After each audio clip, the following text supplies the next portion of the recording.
بتایا جاتا ہے، یہ بات ہی کچھ اور ہے صاحب۔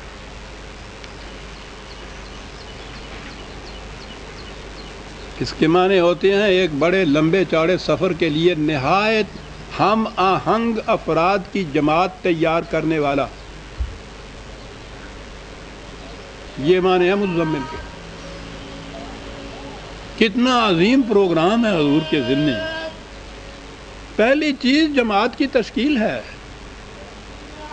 اور یہی جماعت ہے جس کے متعلق قرآن نے کہا ہے کہ اے رسول تیرے لیے خدا اور یہ جماعت مومنین یہ مل کے کافی ہیں، اکیلا خدا بھی نہیں۔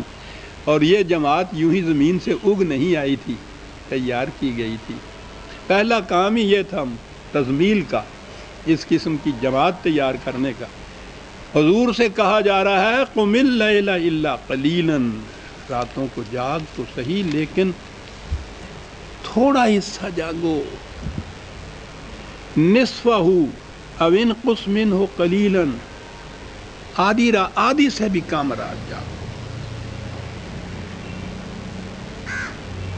اس لیے کہ انا سنلقی علیک قولا ثقیلا، بہت بھاری پروگرام ہے جو تیرے ذمہ عائد کیا جا رہا ہے۔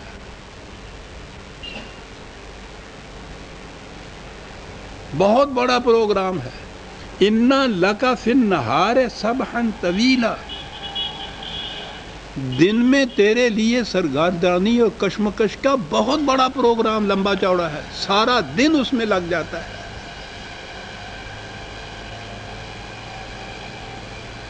یہ اکیلے ہی حضور نہیں ہیں، یہ ہے جی 73/73 سے 7 آیات کا، اور اسی کی 20 آیات میں بھی ہے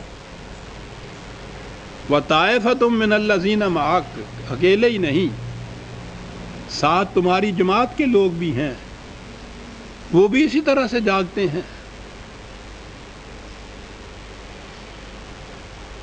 ان کے متعلق بھی کہا کہ ان میں کمزور بھی ہیں، کچھ بیمار بھی ہیں، کاروبار کرنے والے لوگ بھی ہیں، تو یہ اتنا زیادہ بوجھ اپنے اوپر نہ لادو تم۔ حضور سے کہا، جماعت مومنین سے کہا کہ تم نے تو دن میں کتنا لمبا چوڑا پروگرام ہوتا ہے تمہارے سامنے، 1 منٹ کی فرصت نہیں ملتی اس کے اندر۔ ٹھیک ہے رات کو بھی ضرورت ہے اس کی، لیکن اس شدت شوق میں جسم کے تقاضوں کو نہ بھول جاؤ، صحت کا خیال رکھو۔ بڑا پروگرام لمبا چوڑا تمہارے ذمہ ہے۔ یہ نہیں ہے کہ رات کو جاگ کے نفل پڑھو اور دن بھر سوتے رہو۔ ان لک فی النہار سبحا طویلا، بہت بڑا لمبا پروگرام ہے تمہارے لیے۔ یہ کیا تھی چیزیں عزیزان من جس کے لیے جاگتے تھے؟ آج تو بہت آسان ہے، جہاں بھی آپ کسی سیرت کی کتاب میں پڑھیے یا ان واعظوں کے ہاں سے یہ واعظ سنیے، وہ یہی ہے کہ حضور رات کو نوافل پڑھتے تھے اور کھڑے رہتے تھے اتنا عرصہ کہ حضور کے پاؤں مبارک سوج جاتے تھے۔ گویا ان کے ذہن میں یہی ہے رات کو جاگنا کہ اس میں نفل پڑھتے رہتے تھے۔ اب بھی ہمارے ہاں عبادت گزار جس کو کہتے ہیں، ذرا تجزیہ کر کے دیکھیے کہ وہ عبادت ہوتی کیا ہے۔ عبادت گزار جس کو وہ کہتے ہیں، یا نفل پڑھنا یا تسبیح پڑھنا، یہی چیز ہوتی ہے۔ حضور کے متعلق بھی یہی چیز انہوں نے ذہن میں قائم کی ہے۔ ٹھیک ہے،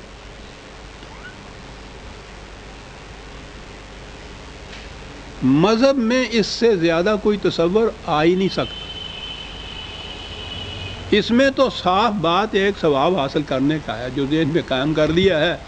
عبادت کے معنی پرستش ہے، پرستش کی یہ چیزیں ہیں، یہ تو متعین اوقات کی نماز ہو گئی، وہ تو تھوڑے سے وقت کے لیے، باقی وقت کے لیے کیا کیا جائے گا؟ پھر اسی قسم کی وہ نماز، اس کا نوافل نام رکھ لیا جائے گا، وہ پڑھ لی جائیں گی۔ کچھ تسبیح ہے، تسبیح پھیر لی جائے گی، اور کچھ ذہن میں آ ہی نہیں سکتا کہ کیا کیا جائے گا۔ خدا کی عبادت کرتا ہے، اور کیا تصور ہوگا؟ کسی کے متعلق پوچھ لیجئے کہ وہ کیا کرتے تھے، وہ یہی چیز بتایا جاتا تھا کہ ایک رات میں 1000 نفل پڑھا کرتے تھے۔ اتنا بھی نہیں سوچتے کہ ذرا وقت متعین کر کے تو دیکھ لیں کہ رات میں 1000 نفل پڑھے بھی جا سکتے ہیں، لیکن تصور یہی ہے۔ لیکن دین جب سامنے آئے گا عزیزان من تو یہ سارے تصورات بدل جائیں گے۔ سوچئے کہ ایک ذات گرامی جس کے ذمے دین کا تمکن ہے، عرب کی سرزمین، مکے سے نکلے ہوئے پناہ گزینوں کی حیثیت سے مدینے میں آ کے بیٹھے ہوئے دوسروں کے ہاں، وہاں قبائل دا قبائل بھی منافق، یہود وغیرہ منافق۔ قریش کی کیفیت یہ کہ 7 سال میں ایک دن بھی چین سے نہیں بیٹھنے دیا حضور کو، بے سر و سامان، پناہ گزین جسے آج کی اصطلاح میں کہتے ہیں، وہاں بیٹھے ہوئے۔ اور پروگرام یا ذمہ داری کیا ہے؟ خدا کے نظام کو متمکن کرنا۔ تمکن دین ہے نا، الذین مکناہم فی الارض، یہ ہے نا دین کا تمکن۔ اب دین کا تمکن مذہب کا نہیں ہے۔ قرآن تو کہتا ہے کہ استخلاف فی الارض، زمین میں مملکت قائم کرنا، زمین پر یہ مملکت قائم کرنا تاکہ اس مملکت میں دین کا تمکن ہو جائے۔ صرف مملکت ہی حاصل نہیں کرنا، اس میں نظام قائم کرنا دین کا۔ یہ پروگرام حضور کے ذمے ہے۔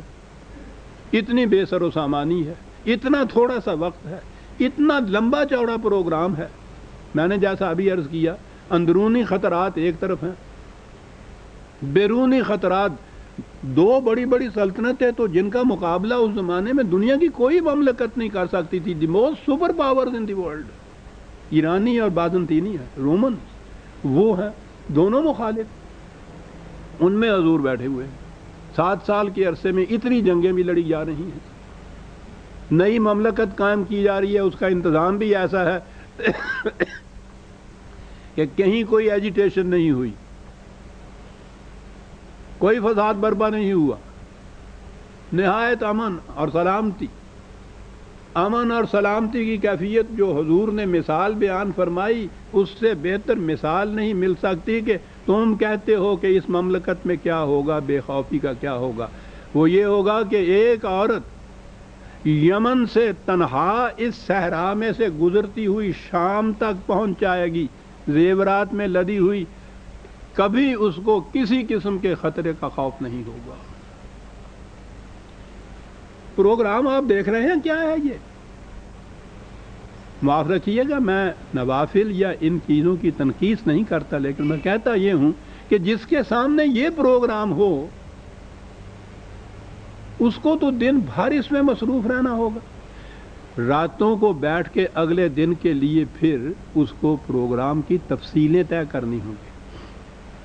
فرصت ہی اس وقت مل سکتی تھی۔ یہ جو ہے تمہارے ساتھی بھی جاگ رہے ہیں، وہ ساتھی بھی نفل پڑھنے کے لیے نہیں جاگ رہے تھے، مشاورت تھی ہر معاملے۔ جتنے معاملات سامنے آئے تھے، جتنے آنے والے تھے، ان کے لیے فرصت کا وقت ہی یہ تھا کہ یہ بیٹھ کے وہاں طے کریں کہ اب کیا کرنا ہے ہمیں۔ اس کے لیے جاگتے تھے۔ عبادت کے معنی تھا، لفظ اس عبادت کے معنی ہیں قوانین کی تابع داری، محکومیت خدا کی۔ اس کے لیے وہ بیٹھتے تھے۔ کہا ٹھیک ہے، یہ ضروری ہے تمہارے لیے، دن کا پروگرام بڑا لمبا چوڑا اور بھاری ہے، اس کے لیے طے کرنے ہیں تم نے یہ مسائل، لیکن اتنا سوچ لو کہ بہت لمبا سفر ہے، بڑے راستے پر مشقت ہیں، اپنی تندرستیوں کا بھی خیال رکھو، طبی ضروریات کا بھی خیال رکھو۔